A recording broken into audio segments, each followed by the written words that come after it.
Kembali lagi Celatu Podcast Tunggal bersama saya Aryo.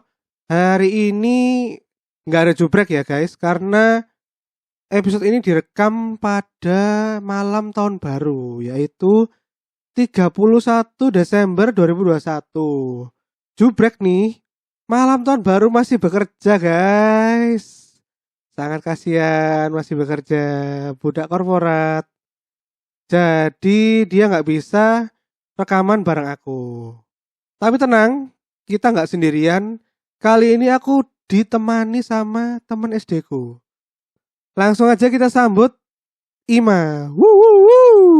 Halo. Halo, assalamualaikum. Yo, apa kabar yo?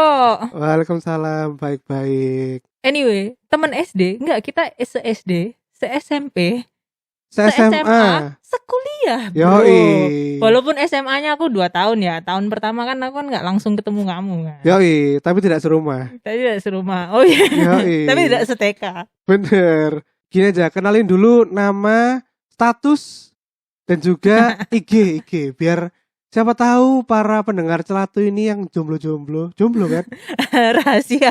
Oh rahasia, ya nggak over lah kan, sebelum jalur kuning melengkung kan nobody knows. Oke. Even kayak yang lagi hit sekarang, udah janur kuning, udah melengkung, udah hamil pun ya banyak pelakor-pelakor kayak yang itu loh. It's my dream, Mas. It's my dream. Sangat metropolis. Tahu kan itu yang apa meme yang kekinian yang itu loh, yang zaman sekarang gitu. mah bukan jalur kuning melengkung aja, sebelum kemati ya. Iya, sebelum masih mati bisa ditikung, masih bisa ditikung loh. Yoi, mantap. Bener kan? It's real. Yoi, langsung aja ayo kenalin siapa kamu, umur, IG. Halo semua, namaku Ima, atau yang sebenarnya lebih banyak yang tahu sebenarnya akhir-akhir ini Kamila. Nama lengkapku Kamila Nur Azima. Oh, kalau di kantor dipanggilnya siapa? Kem atau Kamila Kem? atau iya. Sangar banget. Sangar kan, kayak panggilannya. new name atau new ya, ada istilah baru lah. Iya. Umur berapa umur? Umur 27 apa 28 sih? Oh, 28 tahun, kelahiran 93. IG ku Kamila Nur Azima. Tapi mungkin K-nya itu bukan yang kayak K pada umumnya. Aku pakai C sebenarnya. Oke, jadi kita eca ya. Kamila Nur Azima. AZ ya. Iya, AZIMA. Heeh. Oke, itu guys IG-nya ya. Buat kalian pendengar Celatu yang pengen tahu sepak terjang Mbak Azima ini, Mbak Kem. Iya, tapi bener, karena kenapa kalau namanya sekarang jadi Kem atau Kamila? Karena aku males menjelaskan. Kok kalau misalnya ketemu sama orang baru nih yo. Kayak misalnya kenapa namamu Ima, kayak aduh capek banget jelasin kan, padahal Azima kan ada imanya kan. Nah, jadi kalau udah temen konco-konco yang lawas kayak dari kuliah dan sebelumnya pasti manggilnya Ima atau Azima, keluargaku, dan begitulah. Nah, tapi kalau yang udah lulus S1 ke atas udah kayaknya rata-rata dikenalnya Kamila. Oke. Gitu. Kerjaan apa nih kerjaan? Sama ya kayak jubrek ya nasibnya ya, budak korporat juga ya. Oke, budak korporat BUMN atau swasta? Ya pokoknya berplat lah, budak korporat berplat. Siap. Aduh, aku khawatir pendengarnya tiba-tiba ada pejabat nih, nanti aku langsung tidak berbudaya akhlak gimana. Hobi apa hobi?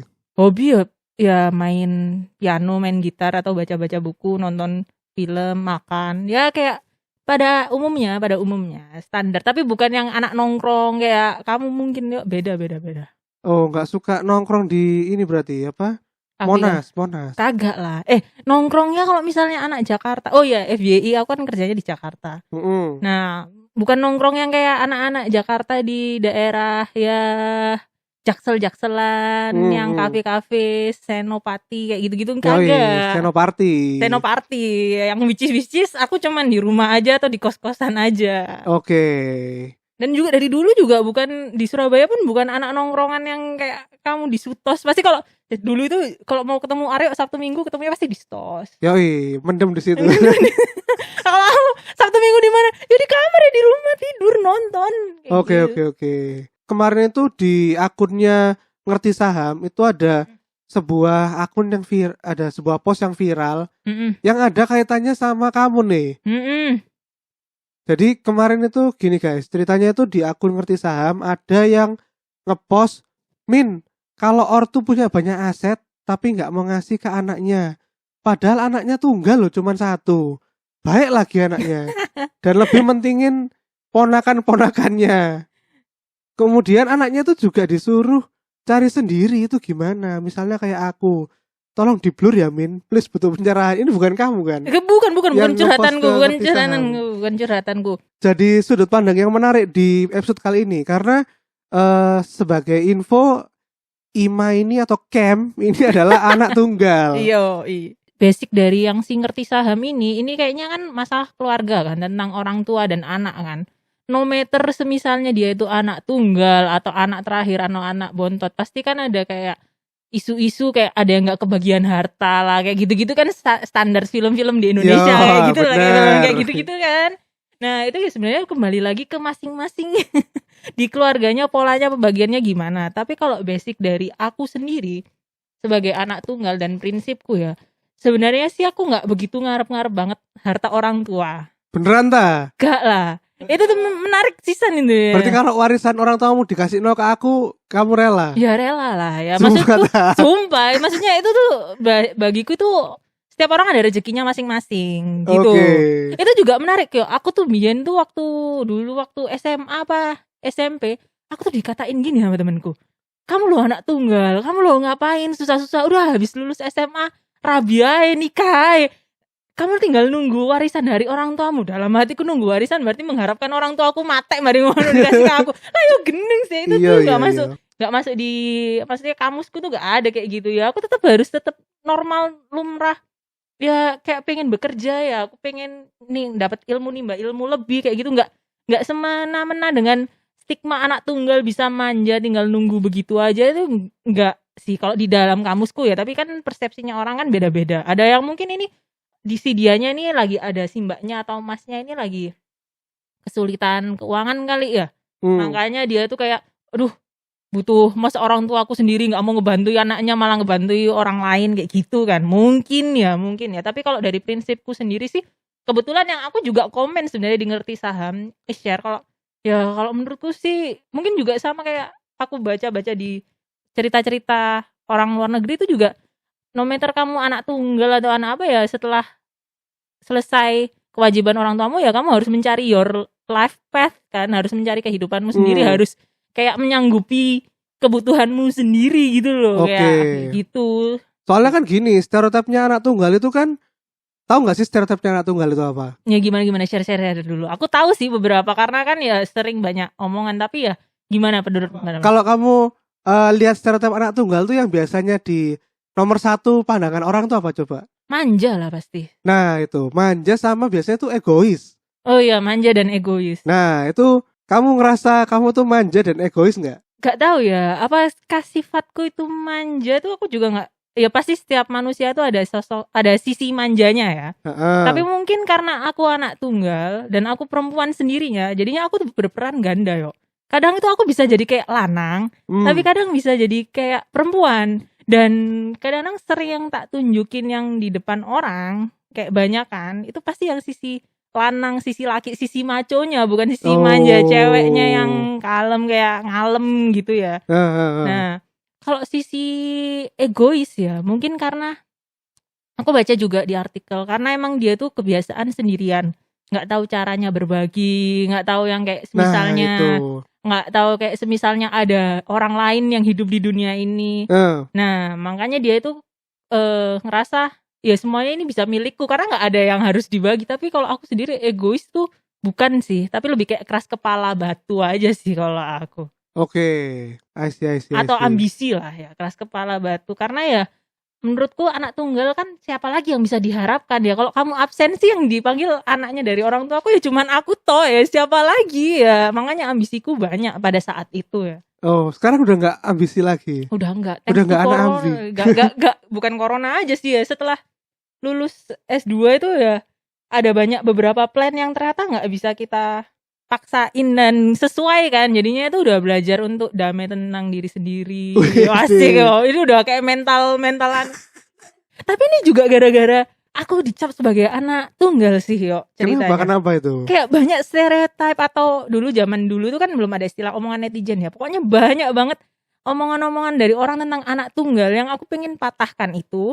Akhirnya aku ya struggling sendiri, ya ngomel-ngomel, kenapa sih kok aku dikatain ini itu, udah nggak usah kerja, udah nggak usah susah-susah S2, udah nggak usah pergi dari Surabaya, udah, dan seterusnya.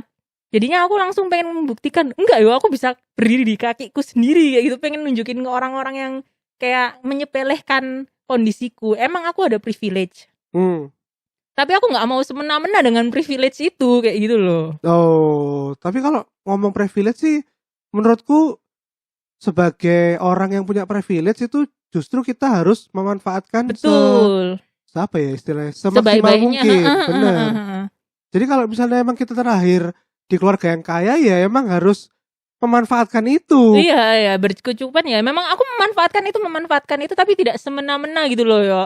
Kayak mentang-mentang aku anak tunggal, gak ada lagi yang apa istilahnya, kalau dulu sangu cuman dikasih ke aku tok, ya gak kayak gitunya. Itu juga jadi bensinku juga sih ya. Itu kayak mangkel sama orang-orang, omongannya orang-orang, kayak omongan sekitar, omongan temen, omongan. Bentar, ngomong bensin, kamu masih suka bau bensin gak sih? Suka masih tetap. Suka banget ya Allah sampai sekarang. Astagfirullah. Aku tuh inget soalnya dulu tuh kamu waktu SMP tuh bilang kamu tuh suka bau bensin. Iya, Pol. Emang ada apa dengan bau bensin itu? Gak tahu. Kan kalau misalnya kamu baca artikel di bensin tuh kayak ada bau narkobanya ya, salah satunya zat aditifnya. Tapi emang ada orang yang ini sih ngefly dari aku gak sampai apa nyium bensin sih. Aku gak sampai ngefly, tapi aku suka banget kayak admire aja kayak ini kalau misalnya kalau di pom bensin tuh aku buka jendela, atau misalnya turun emang sengaja bayar di turun dari mobil biar mencium baunya kayak sedap. Aku ada artikel dari idntimes.com tentang 5 pandangan negatif yang konon melekat pada anak tunggal. Asik. Negatif tok ya arek tunggal iki. Yoi. Celatu tuh selalu menguak sisi negatif manusia. Nah, ini kita bakal cocokin sama nggak kayak yang kamu rasakan gitu. Yang pertama nih, pandangan anak tunggal ya, sering dinilai anak manja dan kurang mandiri. Pandangan negatif pertama yang kerap melekat anak tunggal ialah sering dinilai sebagai anak manja dan kurang mandiri karena tidak punya saudara kandung. Jadi banyak orang mengira bahwa perhatian orang tua total tertuju padanya. Padahal kenyataannya tidak sedikit anak tunggal yang justru sudah mandiri sejak kecil. Betul banget, setuju banget. Kalau kamu gimana nih? Manja apa negatif? Apa mandiri? Mandiri sih yo, karena nggak ada siapa lagi yang bisa aku andalin. Aku nggak punya emas yang tak minta tolong, nggak punya adik yang kalau misalnya ibuku pengen suruh ngapain gitu, aku tinggal langsung ngerjain adekku aja, langsung dek kon aja yang pergi ke pasar gitu. Kagak ada ya, siapa lagi kalau di absen di rumah ya tinggal aku tau kan, nggak ada lagi yang diminta tolong. Iya bener juga ya. Makanya bilang mandiri tuh bener banget. Jadi kayak semisalnya orang tuaku minta tolong kayak apa gitu, ibuku pengen minta tolong bantu untuk beli ke pasar, atau bapakku minta tolong untuk nyuci mobil, ya sama itu bener-bener aku jalanin. Habis cuci mobil aku langsung buru-buru ke pasar, terus balik lagi nyuci mobil di rumah lagi. Ya itu ya, menurutku mandiri banget. Nggak ada ya, semuanya aku ngelakuin sendiri, baik dari ngurus kayak semisalnya STNK, plat nomor mobil ya aku ngurus sendiri, atau misalnya bantuin ibuku, ya itu double peran jadinya aku ya, karena aku cewek juga ya, aku jadi bisa jadi sisi cowok juga iya, sisi cewek juga iya. Kalau kamu inget dulu aku banku pernah ditusuk di kampus, pernah tahu nggak sih gara-gara aku parkir di FH. Ya itu aku ngedongkrak juga, pernah ngedongkrak sendiri. Iya kayak gitu-gitu. Lah pokok RFA emang sopo sing nosok iku kok sama ngono. Ya aku sebenarnya sih ada nama sih, tapi ya itu udah masa lalu aja sih. Kan kita kan dulu kan kalau parkiran FE atau FH, kalau anak FE kan nggak boleh parkir di FH.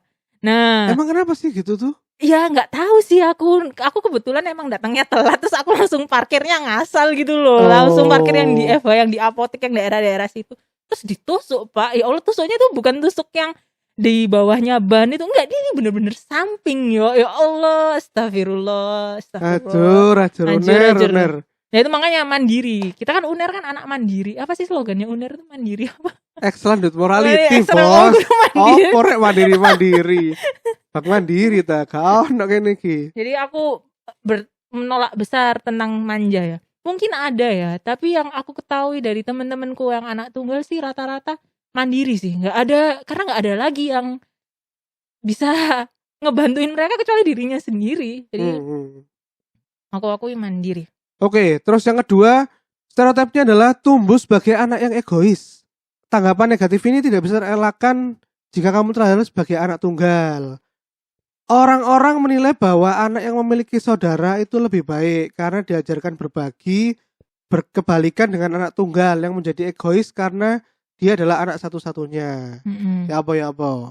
Kalau egois sih alhamdulillah, karena juga ini kembali ke didikan keluarga atau orang tua masing-masing. Alhamdulillah ya, aku kecil memang gak punya banyak saudara ya. Walaupun keponakan atau sepupuku juga kalau gak gapnya tuh sudah jauh tinggi atau yang sepantaran sama aku tuh sedikit. Tapi aku udah diajari kayak sebisalnya ya kudu berbagi. Kayak sebisalnya kita juga kalau dulu di SD ya diajari lah yang agama. Mungkin karena basic foundation agamaku juga cukup kuat. Jadi kalau masalah tentang sharing berbagi itu nggak jadi isu. Kalau egois untuk masalah tentang pengen pendapatnya didengar itu memang iya, karena nggak ada lagi kan. Kayak aku pengen nomor 1, aku udah nggak mau, aku udah kebiasaan nomor 1 nih, aku nggak mau ada pendapat lain, aku pengen itu. Tapi ya berjalannya waktu dengan segala lika-liku kehidupan, lika-liku kehidupan atau segala pengalaman hidup ya, akhirnya itu ya ngalah sendiri kok aku. Jadi ya kalau misalnya nggak sesuai dengan pendapatku ya aku mundur sendiri, atau ya aku adjust, atau ya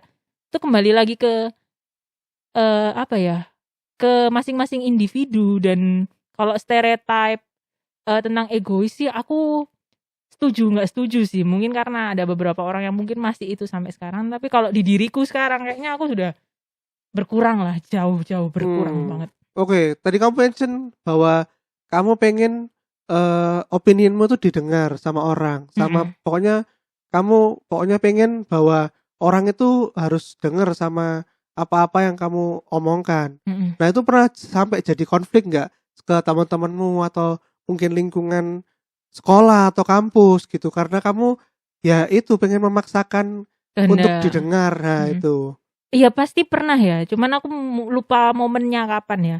Cuman kalau semisalnya kalau cerita tentang masa kuliah kayak opini gitu mungkin agak lupa. Tapi kalau mungkin agak kerja ya atau masa S2 ya agak sedikit terdekat ini ya, agak related.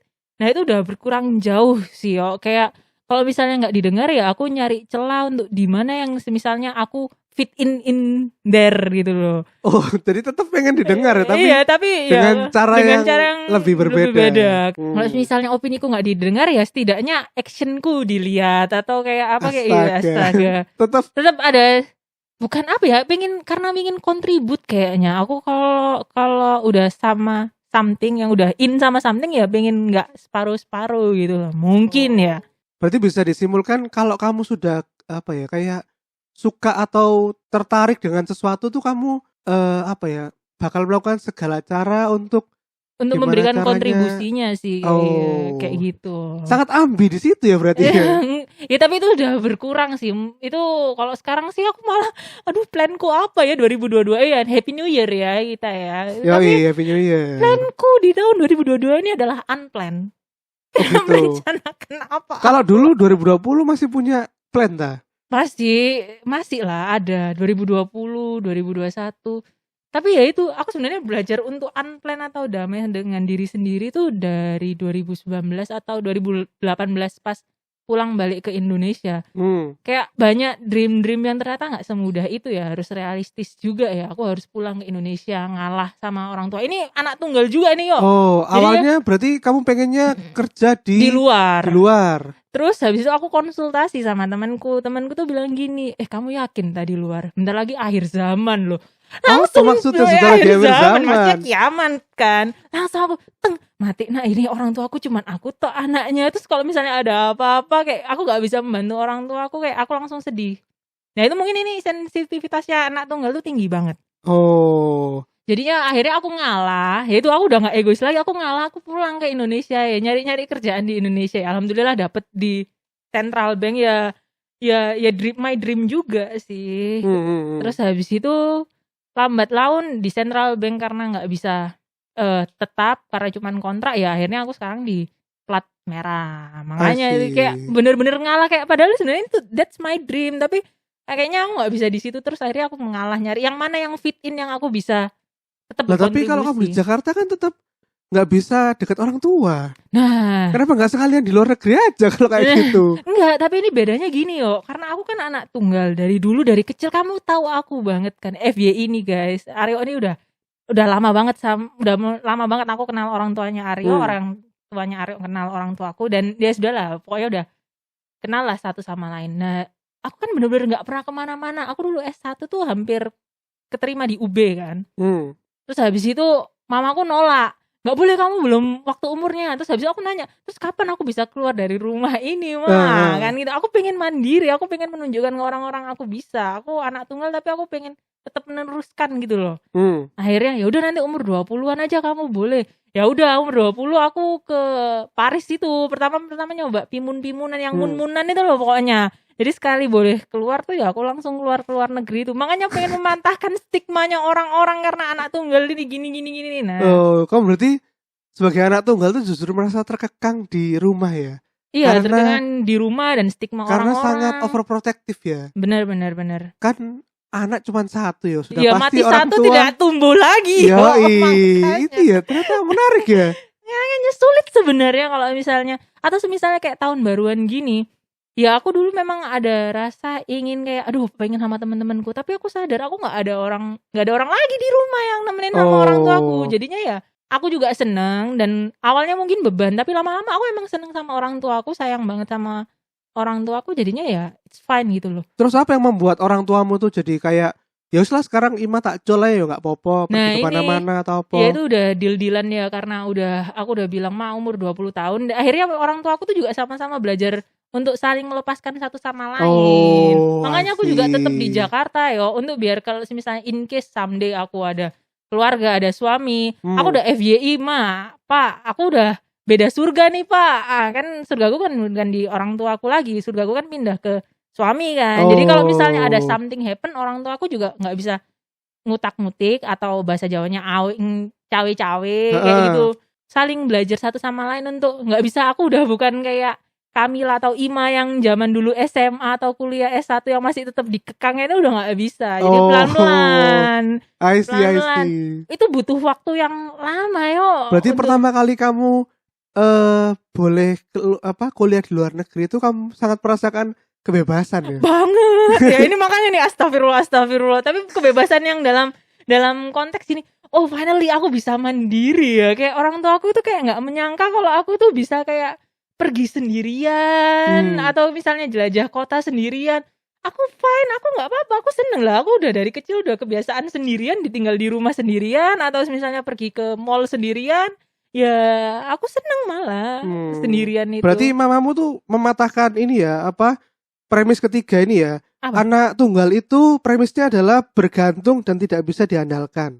Oh enggak, aku sangat amat bisa diandalkan. Aku bergantung itu mungkin dalam pengertian karena aku sayang banget sama orang tuaku, jadi aku tuh benar-benar mendengar mereka. Jadinya kalau mereka nggak setuju dengan langkah apa yang aku lakukan, ya aku pasti akan mendengar mereka itu, walaupun sebenarnya aku meronta, aduh aku nggak bisa nih, aku pengen ini, kayak aku pengen sesuatu ini, aku pengen karir ini, atau aku kepengen ini, tapi orang tua aku kayak nggak ada ridho, kayak gitu aku langsung mundur ya. Karena gimana pun aku bisa sampai sekarang ya, amin, semoga menuju sukses atau ya kayak gimana, itu kan juga pasti ada kontribut dari orang tuaku, doa-doanya. Oh, kamu tapi nggak pernah kayak tengkar masalah pilihan hidup gitu, kayak mah aku nggak pengen mah ke situ mah, aku pengennya ke sini, ngono. Alhamdulillah sih nggak yang terlalu amat ya, nggak terlalu tengkar. Ya tengkarku ya cuman waktu aku pengen kuliah S1 di UB itu aja, yang keterima SNMPTN undangan itu loh, yang nggak usah tes lagi, udah cuman pakai raport. UB ku berarti jurusannya Advent yo. Iya, ambek pras. Oh, UB ku Malang sih lali aku. UB Malang. Jurusan apa emang dulu di UB? Oh iya, ambek pras iku. Lah yo keterima jurusan informatika. Apa? Oh, teknik informatika lah. Aku udah seneng banget IT, Be. Terus jebuse yo arek ekonomi manajemen ya FIFA FEB mana yo. Iya. Nah terus gimana tuh proses kamu cekcok terus akhirnya kamu tetap ngalah di UNER tuh kenapa? Ya itu agak sedikit semi yang nggak baik, itu bukan dendam ya, maksudku ya kayak aku hold, oke, aku sabar sekarang, tapi nanti kan aku udah dijanjiin nanti umur 20 tahun aku bebas mau milih jalur hidup mau kemana, mau kuliah di luar negeri, mau jalan-jalan di luar negeri bebas, ya udah bebas. Pas umur 20 itu kayaknya ya. Apa aku umur 20 ya? Iya, 20 aku pertama ke. Makanya S2-mu ini sebagai balas dendam pada orang tuamu.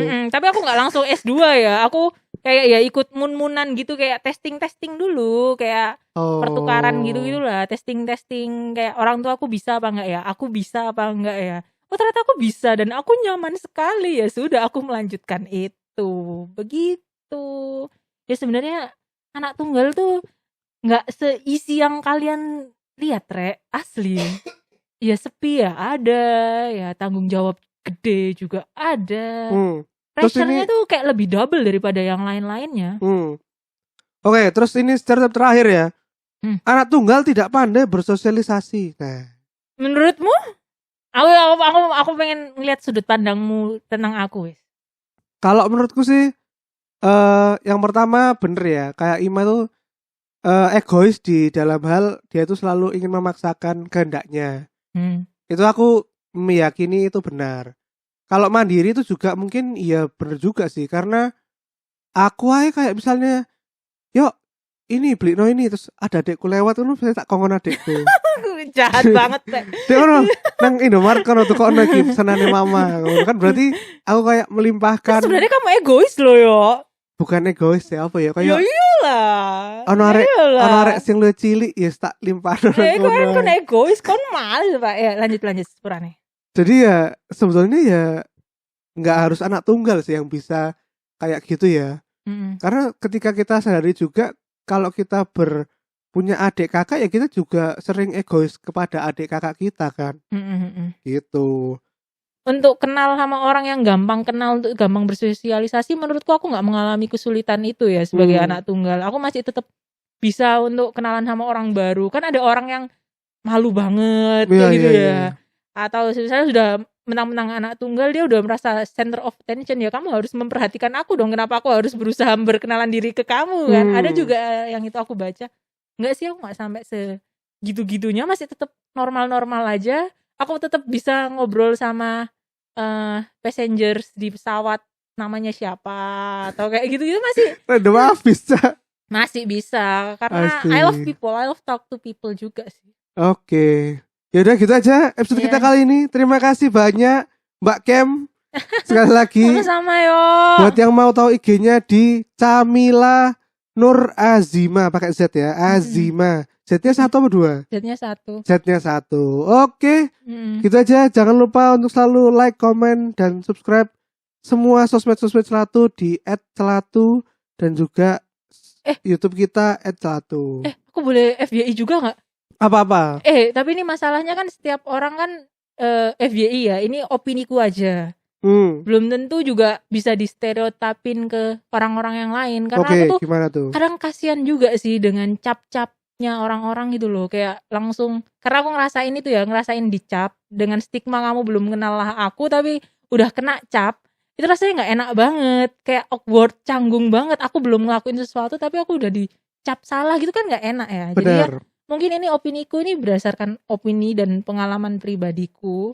Belum tentu juga orang sama seperti aku atau aku juga sama seperti orang lain. Jadi don't judge a book by a cover. Takutnya nanti kasihan ada temanku lain yang anak tunggal malah digituin atau kayak semisalnya. Langsung aja ucapkan salam-salam bagi mungkin pendengar Celatu ada anak-anak tunggal itu, ucapin. Iya, semoga yang sabar ya, hang in there lah istilahnya. Yang sabar, hang in there. Siap. Oke deh. Dan juga jangan lupa untuk donasikan uang-uang kalian ke karyakarsa.com/celatu. Karena seperti biasa, podcast Celatu adalah podcast dalam kemerahan, kerugian. Jadi kita minta tolong bantuan dari kalian. Oke. Sampai jumpa di episode berikutnya. Dadah. Dadah. Assalamualaikum. Salam.